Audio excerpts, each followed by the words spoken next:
کو اس عمل سے بہت فائدہ پہنچا ہے کہ 2 رکعت نماز نفل پڑھ کے 3 بار سورۃ یاسین پڑھے، اور جو اللہ سے مانگے اللہ عطا کرتا ہے۔ سوچیں، ساری دنیا کی نوافل جتنی بھی ہیں ایک فرض تو فرض کے سجدے کا مقابلہ نہیں کر سکتے۔ ساری دنیا کی نوافل فرض تو فرض ایک سجدے کا مقابلہ نہیں کر سکتے۔ اب فرض نماز پڑھی، اور فرض نماز پڑھنے کے بعد سورۃ یاسین 3 بار نہیں پڑھی، سینکڑوں بار پڑھی۔ پھر آپ نے نہیں پڑھی، اس وقت آن لائن پوری دنیا میں کتنے بے شمار لوگ ہیں جو تسبیح خانے کے ان اوقات کے مطابق انہوں نے اپنے آپ کو فارغ کیا ہے، خالی کیا ہے، اور سورۃ یاسین لے کر بیٹھے ہیں۔ انہوں نے بھی پڑھی 3 بار سورۃ یاسین، آپ نے بھی پڑھی، اور آپ کے علاوہ پوری دنیا کے کتنے بے شمار لوگوں نے پڑھی۔ کسی نے درد سے، کسی نے غم سے، کسی نے جذبے سے، کسی نے آنسو بہاتے ہوئے، کسی نے اللہ سے باتیں کرتے ہوئے، کسی نے درد اور وجدان کی کیفیت سے۔ یہ لمحہ قبولیت کا ہے، یہ لمحہ قبولیت کا ہے، اور اس لمحے دعائیں قبول ہوتی ہیں، فریادیں پوری ہوتی ہیں، آسیں امیدیں بر آتی ہیں۔ یہ بہت قبولیت کا لمحہ ہے، اور یہ بہت مقبولیت کا لمحہ ہے۔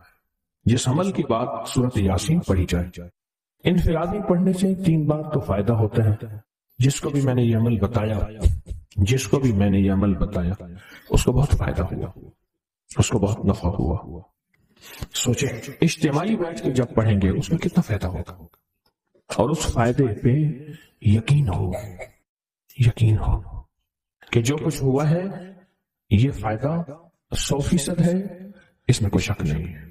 اس پہ 100% یقین ہو، اس پہ 100% یقین ہو۔ عمل ہوا اور عمل پہ یقین نہ ہوا، عمل کی تاثیر ختم ہو جاتی ہے۔ عمل ہوا اور عمل کے اوپر اعتماد نہ ہوا، عمل کا فائدہ ہواؤں میں تحلیل ہو جاتا ہے، اور عمل کیا اور اس پہ شک ہوا، وہ شک عمل کی طاقت کو ختم کر دیتا ہے۔ اس پہ 100% یقین ہو۔ اتنے سارے لوگوں نے بیٹھ کے پڑھا اور یقین سے پڑھا، اور ایک بات اور ہے، اگر آپ سورۃ یاسین پوری نہیں پڑھ سکے، سورۃ یاسین بعض اوقات بعض بندے اٹک کے پڑھتے ہیں، اور دعا کا وقت ہو گیا، آپ چاہے بعد میں اس کو پوری کریں لیکن پوری ضرور کریں، میری طرف دیکھتے رہیں، پورا کریں لیکن اس سورت کو پورا ضرور کریں۔ اب سوچنا یہ ہے کہ اتنے طاقتور عمل میں نے دعا کون سی مانگنی؟ ایک تو پہلے یقین ہے انشاءاللہ کہ میری دعائیں قبول ہیں۔ اچھا، قبولیت کی وجہ سحری کا وقت، تہجد کا وقت، ایک۔ دوسرا قبولیت کی وجہ ایک مجمع کا اللہ کے لیے جمع ہو جانا۔ فرمایا جاؤں 40 پردیسی، 40 مسافر صرف اللہ کی رضا کے لیے جمع ہو کے دعا مانگے، اللہ ان کی دعاؤں کو رد نہیں کرتا۔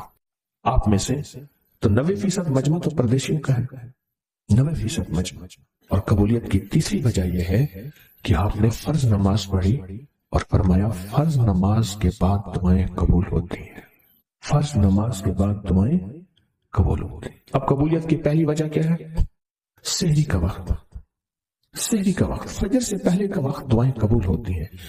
دوسری وجہ فجر کا وقت، فرض نماز کے بعد دعائیں قبول ہوتی ہیں۔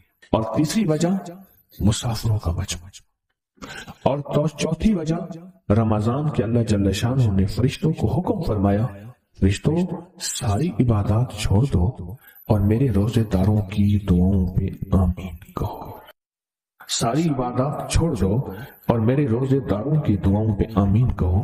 ایک چوتھی وجہ ہو گئی کہ فرشتوں نے آپ کی دعاؤں پہ آمین کہا۔ اور پانچویں وجہ مل کے سورۃ یاسین پڑھنا، مل کے سورۃ یاسین۔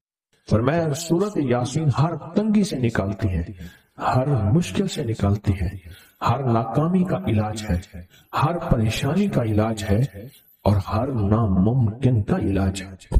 اور فرمایا سورۃ یاسین مردوں کو بھی نفع دیتی ہے اور زندوں کو بھی نفع دیتی ہے۔ سورۃ یاسین جو نزع کی سکرات کی حالت میں ہو اس کو بھی نفع دیتی ہے، اور سورۃ یاسین اس بندے کی جو کسی تکلیف کی نزع میں، قرضے کی نزع میں اور بیماری کی سکرات میں ہو اس کو بھی نفع دیتی ہے۔ قبولیت کے اوقات، قبولیت کے لمحات، اور اس میں بیٹھ کے اللہ سے مانگنا، اب مانگنا کیا ہے؟ یہ تو یقین ہو گیا کہ انشاءاللہ ہماری آج کی یہ محفل، آج